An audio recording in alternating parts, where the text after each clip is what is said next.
Hello mga kababayan. Kasama niyo po ngayon si Ka Eric sa isa na namang episode ng video analysis at video talakayan. Sa puntong ito, magbibigay tayo ng update at pagpapaliwanag hinggil po sa resignation ng tinatawag na bagman ni Marcos Jr. or isa sa mga bagman niya. Ito pong si Undersecretary Jojo Cades ng Department of Justice. No? Mantakin mo, taga DOJ ka, nakikialam ka sa mga diskarte ng flood control projects.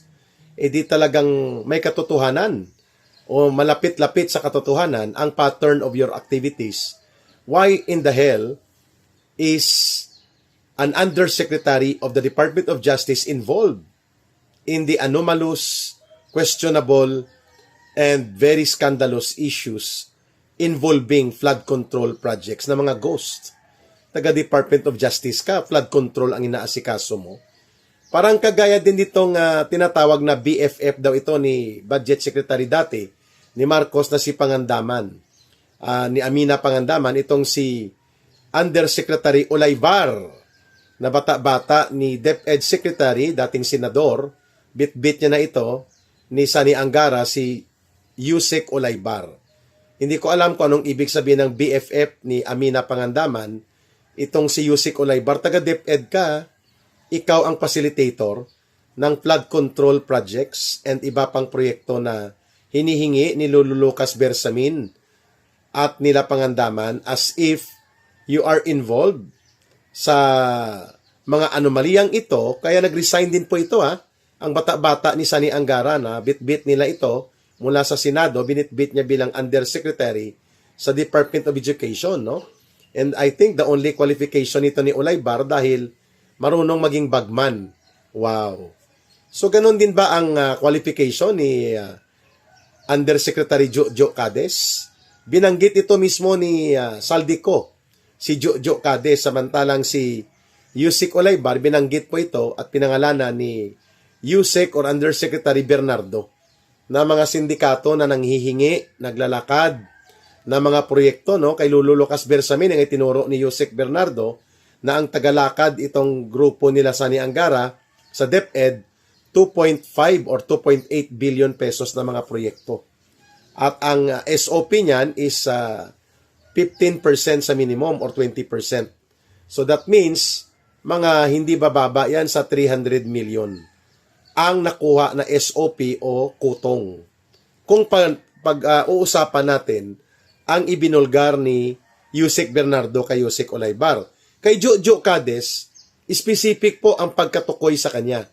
Mismo ni Ginoong Saldico na itong si Yusek Jojo Cades ng DOJ ang nagbigay ng brown envelope o nagkuha ng utos ni Marcos na mga proyektong gustong ipa-insert ni Marcos.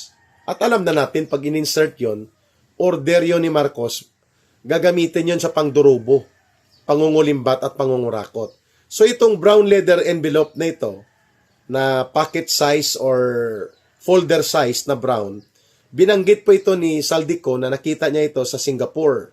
Na bit ito nila Jojo Cades at mukhang dito inilalagay sa brown leather envelope ang mga transactionist ni Marcos na illegal. Kasi doon din po hinugot ni Olaybar itong pinag-uutos ni Marcos na almost or mahigit 100 billion pesos na mga insertions na pinapatrabaho niya kay Saldico at doon nagsimula ang mga banggaan nila sapagkat gustong hatiin ni Saldico 50 billion sa DPWH, 50 billion doon sa unprogrammed appropriation para hindi bumukol. Kasi pag ipilit daw, sabi ni Saldico, ang 100 billion pesos na insertion ni Marcos for 2025 budget, bubukol ang DPWH. Mas malaki pa ang budget ng DPWH kaysa budget ng Department of Education o ng sektor ng edukasyon na sa ilalim po ng saligang batas, hindi pwede yon. Dapat ang highest budgetary priority would be the sector of education. Pero ang nangyari, dahil hindi pumayag si Marcos, pinagalitan niya si Saldico. Bakit nyo pakikialaman ang aking insertions? Humanap kayo ng inyong proyekto at insertions. Huwag yung aking pakialaman. Yun po ang hand in at naghugot ng insertion order na yan mula sa mahiwagang brown leather envelope ay si Jojo Cades. At lumalabas po ang pangalan ni Yusek Jojo Cades sa marami pang mga transaksyones na siya ang pinapalakad ni Marcos outside sa scope ng sindikato ni Romualdez at ni Saldico. May bagman pa daw si Marcos at ito ang itinuturo, si Jojo Cades, according to reports na kumakalat na ngayon, kaya napilitan siya mag-resign, no? Siguro hindi rin to binitbit ni Boyeng Rimulya papunta sa ombudsman dahil alam din ni Boyeng Rimulya ang diskarte nitong Jojo Cades, ano? Kaya nga naiwan ito sa DOJ, pero ang kapal ng muka, ano? Inantay pa niyang sumambulat ang iskandalo ng mga pagiging bagman niya bago siya nag-resign kahapon, no? Pero walang investigasyon kagaya din ng pag-resign ni Lolo Lucas Bersamin at ni Amina Pangandaman. Si Bersamin, Executive Secretary, si Pangandaman, Budget Secretary. At itong kolokoy na si Manny Bunuan, DPWH Secretary ni Marcos for 3 years. At ito ang namuno ng sindikato sa DPWH. According to the declaration and report nila Yusek Bernardo, sa revelation mismo ni Engineer Alcantara at nila Engineer Bryce Hernandez. Si Bunuan ay barkada din nitong isang kongresista na itinuturo ni Saldico na sindikato din. Itong si Edwin Garjola. Pinangalanan din ito ni Congressman Leandro Liveste. Nakasama ni Jojo Ang ng Uswag-Wasaag Ilonggo Party List na nagbebenta ng mga proyekto at pinagkakakitaan nila. Dahil mga kontraktor ang mga ito, no? Involved ito sa construction operations. Itong si Garjola ay napabalita po na mayroong isang mansyon na pinagmamay-arian, isa pa lang ang nabuking, worth 600 million pesos. Sa California, 600 million pesos. Wow!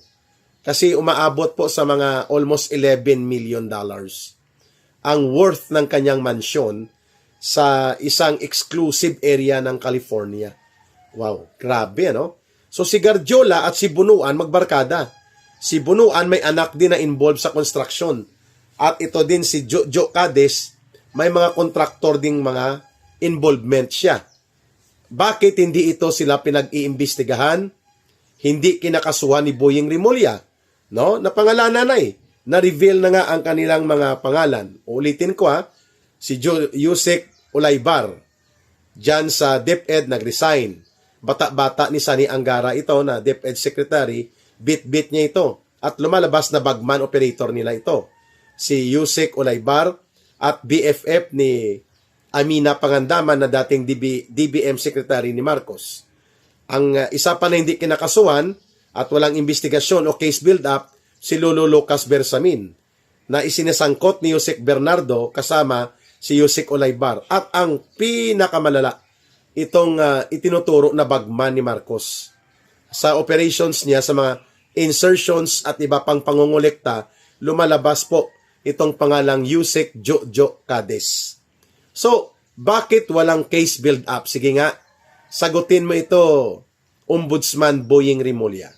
If you are true to your mandate, and if you try to reinvent yourself na matino at maayos ka at patas at ikaw ay para sa katotohanan at para sa iyong tungkulin sa mamamayan, i-case build up mo nga ito at i-pursue ang mga kaso laban kay Yusek Jojo Cades, Yusek Olaybar, former Executive Secretary nila Marcos na si Bersamin, si DBM Secretary Amina Pangandaman at itong si Kulokoy Bunuan na naging DPWH Secretary ni Bongbong Marcos Jr. Ito po ang mga galamay kung sa pugita o sa octopus, ito ang mga tentacles direkta ni Marcos. Ang pinakamalalim na tentacle nila, itong si Saldico. Kasi yan ay nasa inner sanctum. Pag sinabing inner sanctum, nasa pinaka-inner circle po ni Marcos yan. Ito sila Cades, sila Pangandaman, sila Bunuan, at itong sila Olaybar. Sila po ay mga tentacles ni Marcos. Pero ang paano katayin ang budget at ilusot ang pangungurakot, si Saldico at si Martin Romualdez, ang mga alipores. Kaya uulitin po natin in behalf sa sentimiento at panawagan ng taong bayan. I-case build up mo at seryosang ipurso ang kasong kriminal at iba pa na dapat mapanagot at habulin at bawian ng kayamanan itong mga itinuturo na involved sa tentacles ni Marcos.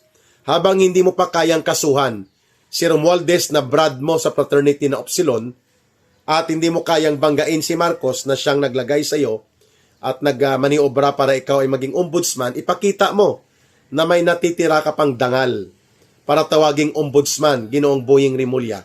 Kasuhan mo, i-case build up po ninyo at seryoso na ipursu ang criminal case and prosecution laban kay Yusek Jojo Cades. Kilala mo ito.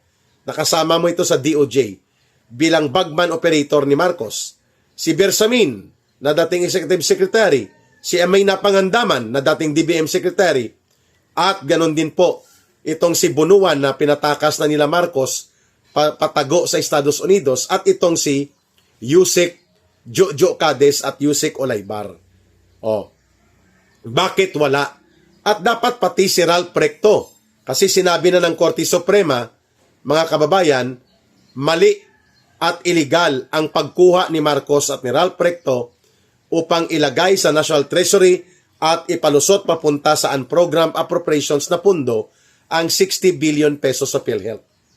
Bakit walang case build up kay Ralph Recto?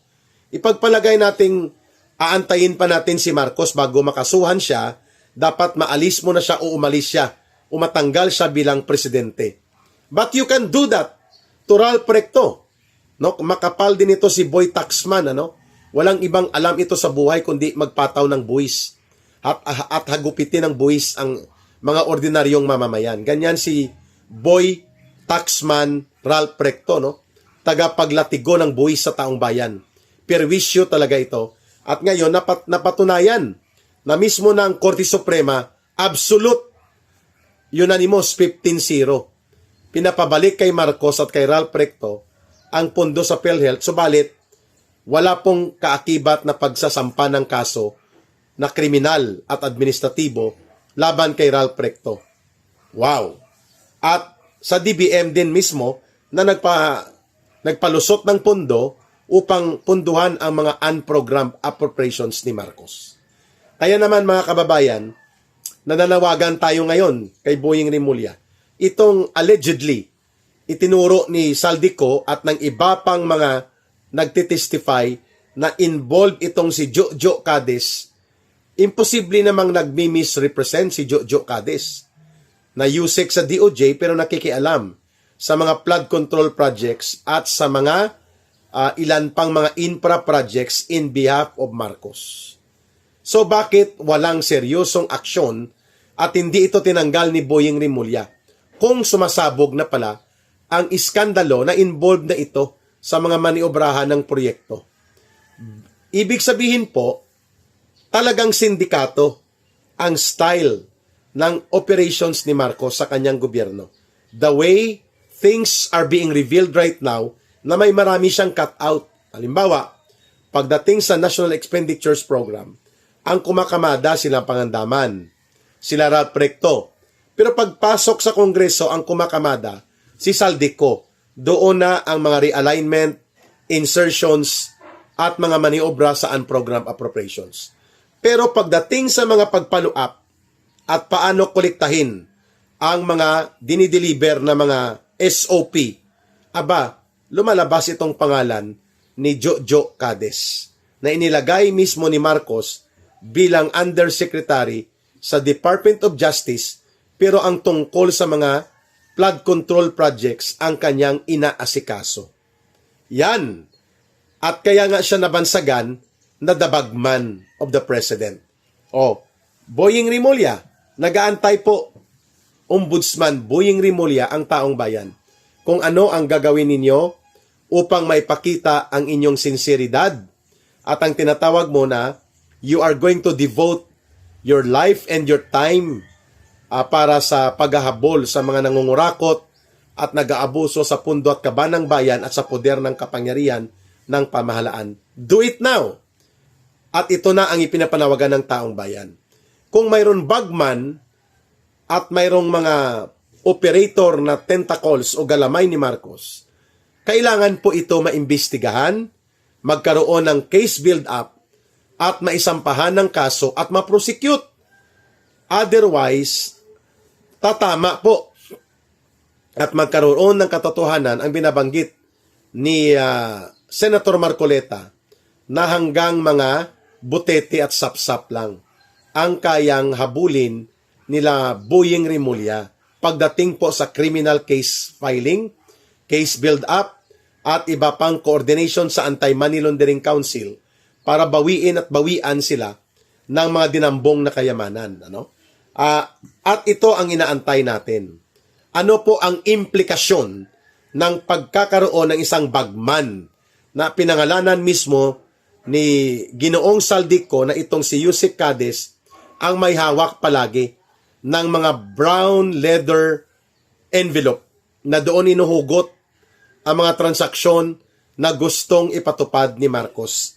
The way Saldico remembered it in details kung paano siya kinausap ni Yusek Jojo Cadiz matapos na tinawagan si Saldico ni former DBM Secretary Amina Pangandaman at ganun din po ang follow-up na ginawa ni Adrian Bersamin na apo ni Lolo Lucas Bersamin bilang I think Yusek din yata ito si Adrian Bersamin sa opisina ni former Executive Secretary Lucas Bersamin. Now mga kababayan, si Jojo Cadiz talagang nag-stand out ang pangalan nito sapagkat pati sa mga deliveries ni Saldico ng mali-maleta, limpak-limpak na pera na SOP o kinurakot upang ihatid kay Marcos ang mga 56 billion pesos na pinaghatian nila Marcos at nila Romualdez. But of course, alam natin nakihati din dyan si Ginoong Saldico. Ang kay Marcos na partida ang tumatanggap, itinuturo po ni Ginoong Saldico si Jojo Cadiz. Wala siyang pakialam dapat dito. Bakit of all the people, siya ang itinuro ni Saldico kung hindi ito totoo. Sa dinami-daming undersecretary sa loob ng gobyerno ni Marcos at iba pang opisyal, bakit naka-stand out si Jojo Cadiz? Ganon din po ang pagturo ni Yusek Bernardo kay Yusek Ulaybar ng DepEd na nangungontrata o nagbebenta ng proyekto o naglalabing in behalf of Lolo Lucas Bersamin. At ngayon kung bagman daw ito na itinuturo ni Sani Angara, ano naman ang involvement ni Sani Angara? Kasi nga operator niya, kagaya ng operator ni Marcos, itong si Jojo Cadiz, operator naman ni Sani Angara, ito pong si Yusek Ulaybar. So sa lahat ng mga pagbubunyag na ito, sa lahat ng pagbubulgar na ito, the very minimum action that we expect na dapat gawin ni Ombudsman Boying Rimulya ay ang pagsasagawa ng seryoso at tuloy-tuloy at makatarungan na investigasyon bilang bahagi po ng case build-up. At pangalawa, magsasampa ng kaso kriminal, administratibo kasama doon sa mga aktibo pa sa gobyerno at magproseso ng pagbawi o pagpa-freeze order kasama ang Anti-Money Laundering Council laban sa mga mandarambong at mangungurakot na ito.